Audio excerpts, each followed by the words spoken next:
Bonjour, alors je vais présenter, comme j'ai pas pu avoir un interview, je vais présenter aujourd'hui le programme de Cahors en transition. Donc c'est la liste qui est soutenue, paraît-il, par Europe Écologie Les Verts, donc j'ai pas pu leur poser la question, mais paraît-il c'est ça. Et donc la tête de liste c'est François Duchesne, qui est sans doute infirmier, mais ça j'ai pas pu vérifier non plus, mais en tout cas il habite à Cahors. Je l'ai rencontré plusieurs fois à différentes occasions, donc voilà, c'est un gars de Cahors qui a l'air sympa. Et alors il est tête de liste, mais dans son programme paraît-il, il est juste choisi comme tête de liste, mais il n'est pas... il représente les autres, il ne se considère pas comme le chef, quoi. Ils sont tous ensemble à prendre des décisions, mais comme ils sont obligés de toute façon de choisir une tête de liste, qui, s'ils sont majoritaires, va sans doute être choisi comme maire par les autres conseillers, voilà. Et donc, qu'est-ce que je peux dire? Alors, ils ont fait un programme gigantesque de 70 points. Alors, je les ai imprimés, c'est super épais. Il y a plein de choses qu'ils disent dedans et qui sont toutes très intéressantes. Alors, de base, l'idée, c'est de faire rentrer Cahors dans le mouvement des villes en transition. Alors, c'est intéressant, je suis allé vérifier sur Wikipédia ce que c'est exactement pour vous expliquer comme je peux. C'est un mouvement qui a été créé en 2005 par un professeur de permaculture. La première ville à tester l'expérience s'appelle Totnes, ou Totnes, c'est au Royaume-Uni en 2006. Et aujourd'hui, dans le monde, il y a 960 initiatives de ce genre-là. En gros, c'est de prendre sa ville, de la transformer complètement pour ne plus être dépendant du pétrole, pour créer des jardins, de la verdure partout, et puis faire du bio. En gros, c'est le respect de toutes choses, le respect de la vie animale, le respect de l'environnement et le respect des hommes, en faisant que les différences sociales ne soient pas aussi étendues qu'elle est dans la société actuelle. Ce qu'ils expliquent, c'est que face à l'ampleur du désastre de la pollution mondiale et de la négativité ambiante, l'idée c'est de changer le déni, qui est la réaction logique des gens face à un désastre, c'est dire oh non, non, non, il ne se passe rien, il n'y a pas de réchauffement, il n'y a pas de pollution. Pour changer ce déni-là en quelque chose de positif à travers les actions concrètes. Donc en gros, vous allez prendre des gens qui se sentent mal et que du coup ils dénient qu'on est dans le pétrin, et leur dire non, on va vous dire comment faire, on peut changer les choses et positivement. Le monde peut être sauvé, et c'est en faisant des actions concrètes que l'on va pouvoir le sauver. Voilà, c'est de donner un but précis aux gens. En gros, c'est ça le mouvement. Alors, je l'ai expliqué comme j'ai pu, mais c'est le mouvement des villes en transition. Et cette liste aimerait l'intégrer. Voyons voir leur programme. Il y a beaucoup de points qu'ils abordent, énormément de points. Le premier, c'est l'incitation à l'utilisation du vélo. Voilà, piste cyclable, possibilité de monter son vélo dans un bus, des parkings pour les vélos. Bon, la même chose, beaucoup d'autres listes en parlent. La liste du maire en parle, la liste de Thierry Laurent en parle aussi. Donc ils sont tous d'accord sur ce point-là, il faut développer le vélo. Ça, voilà, moins de pollution, plus de place pour se garer, et c'est bon pour la santé aussi. Après, végétalisation de la ville, alors ça aussi les autres listes en parlent beaucoup. Alors l'idée c'est au lieu de planter dans des pots, on va planter dans la terre directement, et pas planter que des fleurs, planter des arbres fruités qui donneront des fruits. Et la possibilité d'avoir un permis de végétaliser, c'est-à-dire qu'un citoyen qui a envie, on lui donne un permis, après il peut se balader, s'il voit des coins où il n'y a rien, eh bien, il peut planter sans demander d'autorisation vu qu'il a son permis. C'est un peu comme un permis de pêche, de chasse, ben voilà, vous avez le permis de planter à Cahors. Bien sûr, il doit y avoir des règles pour ne pas faire un peu n'importe quoi, mais l'idée est là. Après, les jardins partagés. Bon, les jardins partagés, c'est quoi? C'est des jardins où tout le monde peut participer. Peut-être qu'il y aura un abonnement, j'en suis pas sûr, peut-être ce sera gratuit, mais chacun participe pour faire un jardin et apporte ce qu'il sait. Et ces légumes-là sont ensuite partagés entre tous ceux qui en font partie. Et non seulement il parle de jardin partagé, mais d'un jardin communal aussi, un potager communal. C'est-à-dire que Cahors fera ses propres fruits et légumes, bien entendu bio, et peut-être avec les techniques de permaculture, et ça, c'est lié à cette idée de soutenabilité qu'on peut produire localement. Après, parlons d'urbanisation, il parle de décroissance. Alors l'idée, c'est de ne pas construire n'importe où, n'importe comment. Et d'ailleurs, la première année, ils disent qu'ils ne feront pas de travaux, de grands travaux, de se poser pour voir un peu comme en permaculture, essayer d'étudier le terrain, de voir ce qui est important à faire et de ne pas lancer dans des projets gigantissimes sans penser aux conséquences sans doute écologiques. Après, la création de passerelles, alors ça c'était repris aussi par les listes de Thierry Laurin et de Vessouze, créer des passerelles pour les piétons et les vélos aux endroits où il y a déjà des ponts. Mais c'est des ponts où il y a la pollution, il y a beaucoup de voitures qui passent, c'est assez désagréable. Mais faire une zone, si vous voulez, protégée, juste à côté pour les piétons. Et ça c'est fait dans d'autres villes. Et voilà, c'est un projet qui semble intéressant parce que plusieurs listes en parlent, donc ça doit être très faisable. Après, il parle d'installer plus de bancs en ville et du mobilier urbain à taille enfant. Donc l'idée, c'est que les enfants, eux aussi, pourront s'asseoir en ville et de créer des zones où les gens reprennent le pouvoir, que ce ne soit pas toujours des voitures et puis pas d'espace pour tout un chacun. Il parle aussi de tram noir. Alors ça, je trouvais ça intéressant. L'idée, c'est que au lieu de mettre des lumières partout, c'est à un moment donné de tout éteindre. Alors je ne sais pas, j'aurais bien voulu leur poser la question, qu'est-ce qu'il veut dire par là? Est-ce que c'est tout éteindre ou c'est juste certaines zones? Mais en gros, la trame noire, c'est de la nuit, au lieu d'avoir toutes ces villes qui polluent avec leur luminosité, on ne peut même pas voir les étoiles dans le ciel, les plantes, elles ont leur cycle de croissance qui est sans doute perturbé. Ça, ils ne le disent pas, hein, c'est moi qui l'imagine. Et que du coup, la trame noire, c'est l'idée, c'est qu'à un moment donné, on va éteindre les lumières de la ville pour laisser la nature se reposer, laisser nos yeux se reposer, laisser la vie reprendre un cours naturel, quoi, sans l'influence excessive de l'homme. En alimentation, il parle de la production bio à la cantine, vraiment servir que du bio, si possible, et par semaine, un repas végétarien. Alors ça, c'est un truc assez à la mode et qui se fait... Enfin, l'idée a été lancée il y a quelque temps et ça se fait pas mal. Voilà, pour dire qu'on n'est pas obligé de manger tous les jours de la viande, que finalement, toutes ces protéines, ça ne sert pas à grand-chose si on n'est pas bûcheron. Voilà. En parlant d'économie locale, il parle d'économie circulaire, d'autonomie alimentaire avec le potager communal. Après, il parle aussi de monnaie locale. Alors ça, j'aurais bien voulu leur demander comment ça fonctionne, mais en gros la monnaie locale, d'autres villes l'ont déjà faite et d'ailleurs il y a beaucoup de mairies ou de communes qui ont fait ça dans le monde, c'est localement avoir une monnaie qui ne fonctionne pas ailleurs et qui permet de faire un circuit court. Enfin voilà, j'en sais pas plus, la monnaie locale, à quoi ça servirait par rapport à avoir des euros, mais sans doute c'est de promouvoir localement des activités. Cet argent-là, il servira à rien ailleurs. Donc, quel but de gagner de l'argent en monnaie locale pour aller le dépenser dans un autre pays du monde?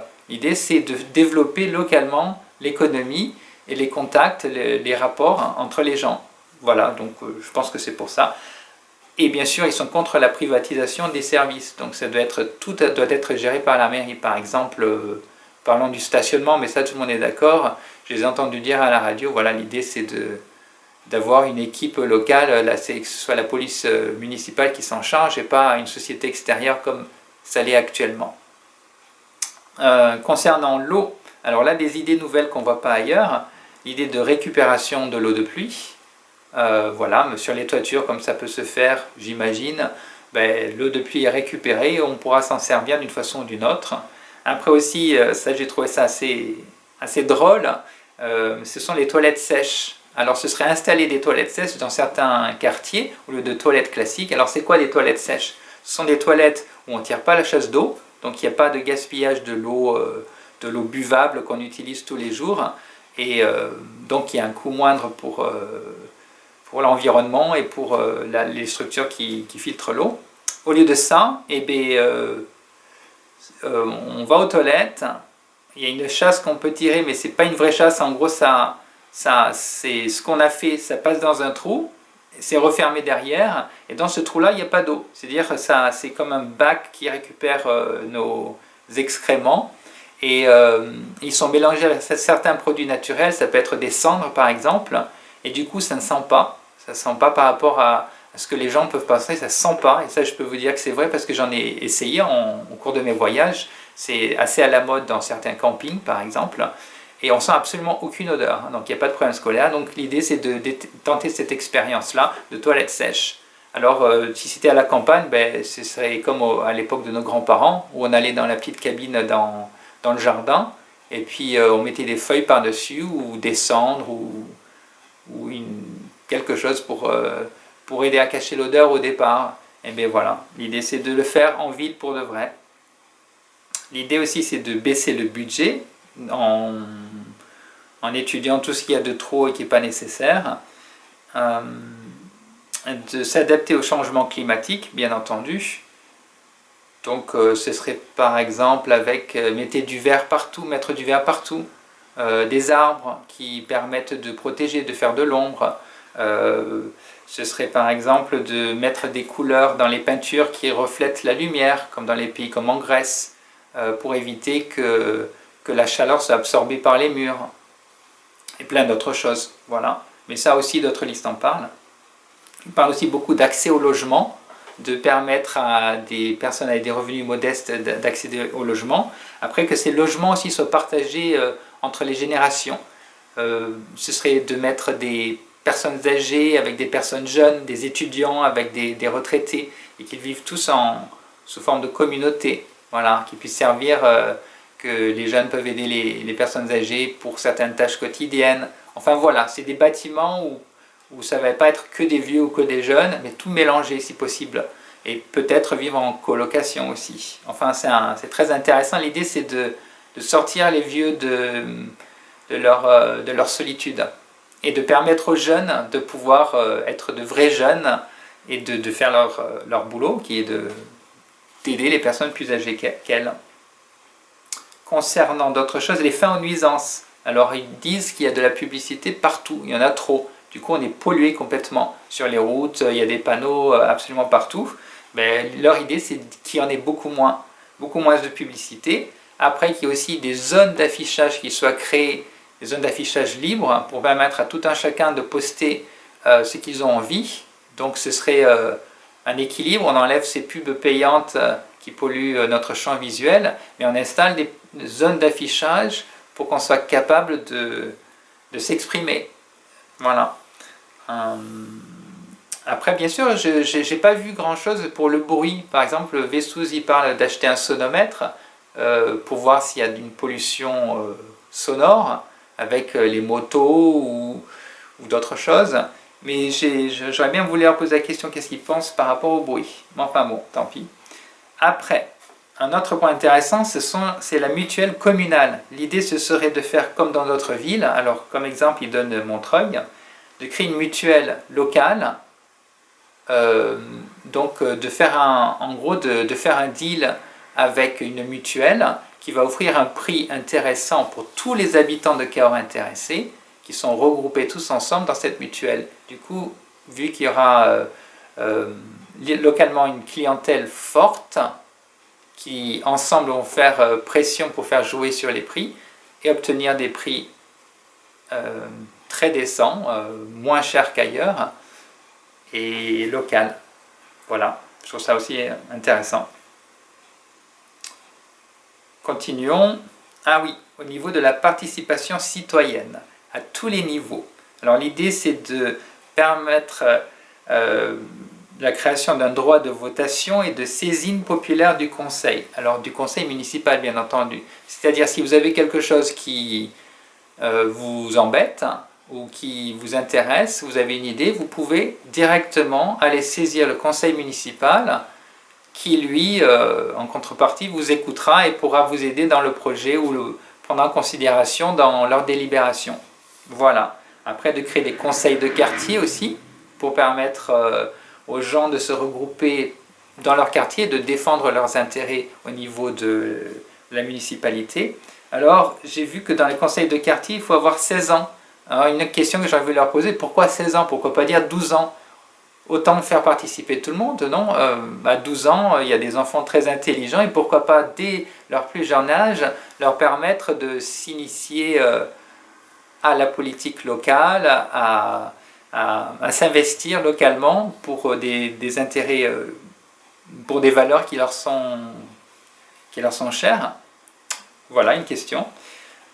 Il parle aussi de conseils citoyens, donc des conseils qui vont eux aussi pouvoir s'exprimer au niveau du conseil municipal ou du maire. Après, de faire des budgets participatifs ou de quartier. Alors ça veut dire en gros, si vous avez une idée, vous allez voir la mairie, ils vous donnent de l'argent, vous pouvez mettre en exécution votre projet. Bien sûr, il faut qu'il soit intéressant et qu'il soit pris en compte.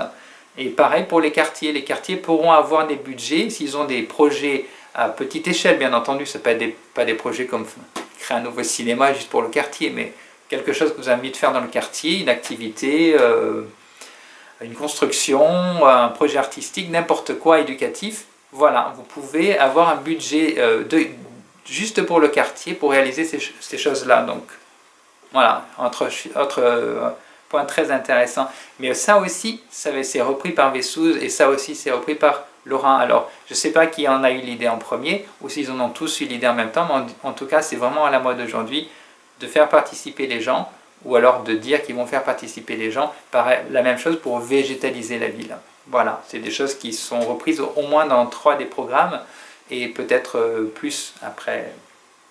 Au niveau de la sécurité, alors ça c'est un point de divergence avec les autres, c'est qu'ils pensent qu'il n'y a pas d'insécurité. Il y aura toujours une insécurité, on pourra toujours avoir des problèmes partout dans le monde, partout en France. Mais l'idée c'est que Cahors, de base, est une ville sûre. Le rajout de caméras ne permet pas de baisser l'insécurité. L'insécurité, aussi minime qu'elle soit, ne va pas être baissée par rapport à l'installation de caméras. Donc ils disent que ça ne sert à rien d'installer de nouvelles caméras parce que ça ne va pas aider à faire baisser la criminalité ou la délinquance qu'il y a. Elle est faible à Cahors par rapport au reste de la France, même si certains disent qu'elle est en augmentation. C'est vrai qu'elle est en augmentation, mais elle est quand même faible. Et du coup, ce qui compte, ce n'est pas de mettre plus de moyens pour lutter contre cette insécurité, mais c'est de mettre plus de moyens pour que les gens ne se sentent pas en situation d'insécurité, qu'il n'y ait pas ce sentiment d'insécurité. Donc en gros c'est leur dire, non, tu peux sortir le soir, il n'y a pas de danger, et je vais te convaincre. Et l'idée, comment est-ce que ça peut être fait? C'est avec des actions qui vont mettre les gens en communication plus. Voilà, des actions de quartier où les gens vont sortir et se parler, et du coup on va avoir moins peur de l'autre, et ça va créer une situation de confiance, et les gens qui peuvent peut-être être des personnes, des cas à problème, du coup ils sont intégrés, et l'insécurité qu'ils peuvent faire ressentir aux autres ne le sera plus. En gros, c'est l'idée que j'ai compris de leur programme. Hein. Bien entendu, c'est une question que j'aurais bien voulu leur poser. Comment est-ce que vous pensez faire? Mais bon, ça c'est ma réponse. C'est ce que je pense qu'ils sous-entendent. Après, le dernier point, c'est le bien-être animal. Et ça, ils ont signé une charte avec une association, L214, qui est en France, en gros, la plus grosse association qui, en gros, font des caméras cachées dans les lieux de production industrielle de la viande. Donc, ils vont montrer ceux qui ont parlé du scandale des vaches à hublots, où on faisait des hublots sur le côté des vaches pour pouvoir avoir accès à leur estomac et voir les éléments de digestion, enfin voilà, faire des expériences scientifiques, mais pour simplifier les choses, carrément, ils avaient fait une porte qui donnait sur l'estomac. Donc c'est un scandale qui a été très... Mais beaucoup d'autres choses sont faites par L214, où en gros, ils vont à l'intérieur, ils vous montrent que même dans le bio, production de viande, les animaux sont traités de façon totalement inhumaine. Et donc leur idée, c'est que si nous aimons les animaux, il faut les respecter. Ce ne sont pas que des produits alimentaires. Enfin, ce sont des produits alimentaires, mais le problème est là. C'est que de base, ils ne devraient pas être des produits alimentaires. Il faudrait qu'il y ait un respect de la vie. Et même si on tue les animaux pour les manger, il faut le faire dans des conditions d'humanité. Voilà. Si on aime notre chat et notre chien, pourquoi on ne va pas aimer la vache et le mouton et la poule?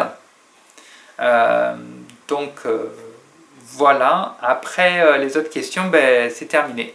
En gros, c'est tout ça. J'aurais bien voulu leur poser des questions sur les sujets d'actualité, mais tant pis.